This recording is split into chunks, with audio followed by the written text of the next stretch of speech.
collector sub division magistrate Chhatrapur से assistant director of मु संजय मिश्र कहूँ assistant director of enforcement director ED बोलिक से कहते हैं आपण ना गोटे कंप्लेन अच्छी आप किसी आमको पैसा देते आम सेटल करदेव बोलिक तेणु सन्देह हबार से गोटे केस गोटे आमको देते 15 नंबर केस रजिस्ट्रेशन होती 15/3/2024 अंडर सेक्शन 419 420 384 388 506 120 BIPC रे केस रुजु करा एवं से दुई भाई को आम गिरफ्त कर आज छत्रपुर एसडीजेएम कोर्ट को प्रोड्यूस कर जानते हैं से मैंने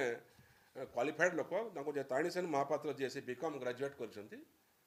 भाई सान भाई ब्रह्माशंकर महापात्र से बीसीए करुले बर्तमान से कहते बीसीए ड्रॉप आउट बोलिक तेणु से कंप्यूटर नोईंग आम बहुत गुड़ाए इंप्लीमेंटिंग मटेरियल सीज करूँ से ढेंकाना रोते और रांची में गोटे एनजीओ था जोड़ा जार ब्रांच ढेंकाना और रांची था ना हूँ उपकार